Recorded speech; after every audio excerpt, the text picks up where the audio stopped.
Ce înseamnă iertarea și de ce o căutăm? Ce înseamnă iertarea pentru tine, în interiorul ființei tale? Înseamnă să scapi de povara unor sentimente sau resentimente, a căror existență și mișcare interioară îți produce suferință.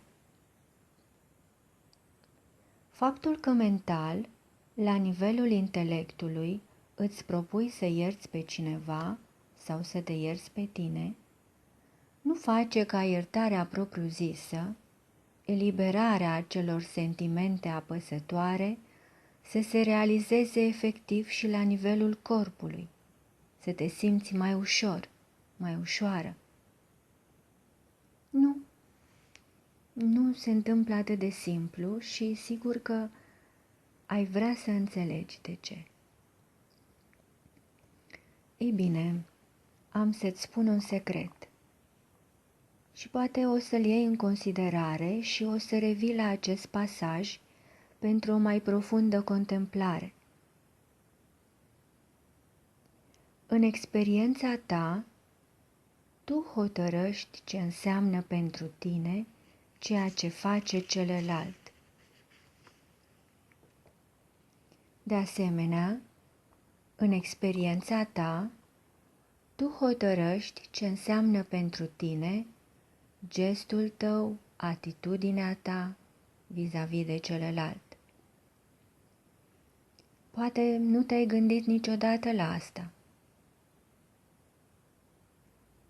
Însă noi înșine dăm viață judecăților noastre de sine.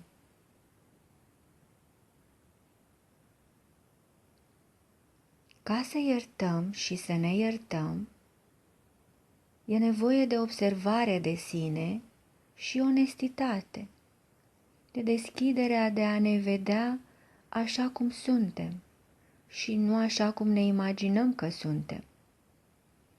Fără să ajungem să vedem în acțiune mecanismele interioare care ne înlănțuie, nu avem cum să ieșim de sub dominarea lor. Iar în acest proces de observare de sine se maturizează conștiința noastră. Presupunând că ești într-o situație în care cealaltă persoană implicată are o atitudine sau face un gest într-un mod care te face să te simți ignorat sau ignorată. Dacă te urmărești cu atenție și detașare într-un asemenea moment în care o rană iese la suprafață, poți să observi că atunci când te înlănțuiesc aceste sentimente, știi imediat numele lor. Odată activată acea rană, ea vine cu toate informațiile în ceea ce o privește. De unde vine această cunoaștere? Te-ai întrebat vreodată? Aparține ea acestui moment? Apoi, odată ce știi cum ești în acel moment, ignorată, respinsă, neonorată, insuficient de bună, neimportantă, automat știi și cum vrei să fii și să te simți în acel moment. Acum știu că sunt neimportantă și vreau să fiu importantă. Sau știu că sunt neacceptată și vreau să fiu acceptată. Sau mă simt singură, vreau să mă iubească cineva. Aceeași minte care îți dă informația a ceea ce ești în moment, îți dă și informația a ceea ce ar trebui să fii, creând o distanță între cele două posibilități și o diferență de valoare. În corp această distanță, această autocreată separare sau polaritate, creează suferință. Aceeași minte care a creat separarea va vrea să acopere senzația golului creat, imaginând o soluție, un gest pe care să-l facă omul acela, o substanță pe care să o ingereze, o mâncare pe care să o guste, un bun care să fie achiziționat și tot așa. Însă nimic din ceea ce ar putea imagina mintea, care a creat problema de la bun început, nu va aduce echilibrul mult căutat. Acoperirea golului se realizează atunci când înțelegerea momentului, indiferent de ce aduce el, nu vine din trecut, ci vine din prezență. Creșterea interioară se realizează atunci când ne mutăm într-un nou nivel de conștiință și nu într-un nou nivel de posesie.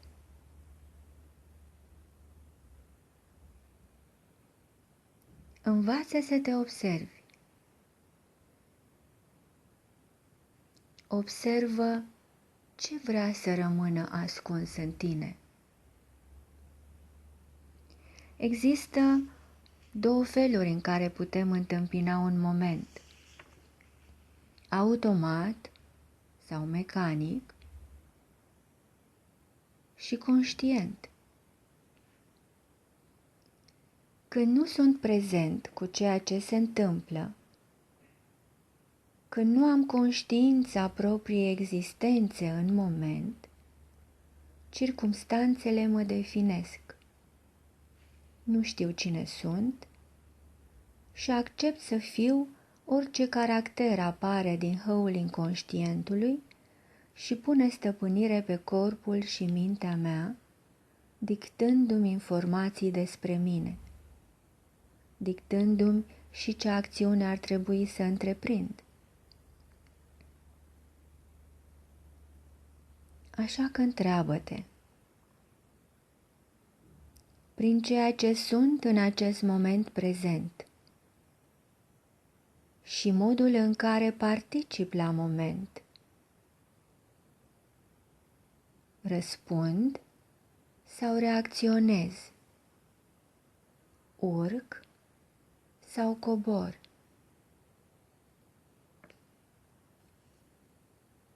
Schimbarea acestui caracter interior aduce iertarea.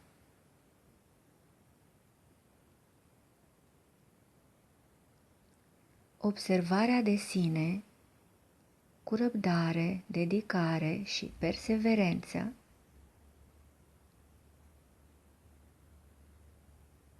crește nivelul conștiinței de sine și în timp trezește în corp o voință mai înaltă, o voie a sufletului sau a spiritului, iar acea voie îți va da puterea să alegi diferit în moment, să devii parte din rostul momentului și astfel nu mai ești separat de viață, ci ești parte din ea, renăscând în fiecare clipă în ceva nou.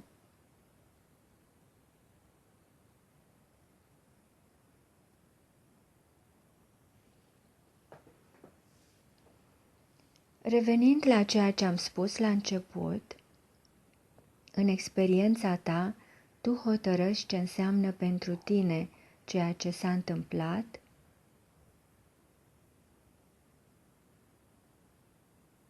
Întreabă-te, în ce fel îți compromiți atitudinea spre a fi acceptat și plăcut de ceilalți? Vizitează evenimentele trecutului prin prisma atitudinii de critică constructivă, astfel încât energia să se miște spre vindecare și transformare.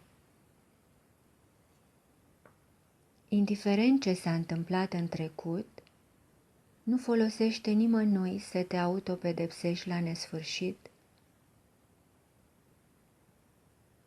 Există posibilitatea de a vedea lucrurile diferit, de a-ți schimba perspectiva asupra lor, nivelul de la care le privești. Iar atunci când consideri că, indiferent ce s-a întâmplat, a fost o experiență care ți-a adus o înțelegere mai profundă, te poți mișca cu ușurință dincolo de acea experiență.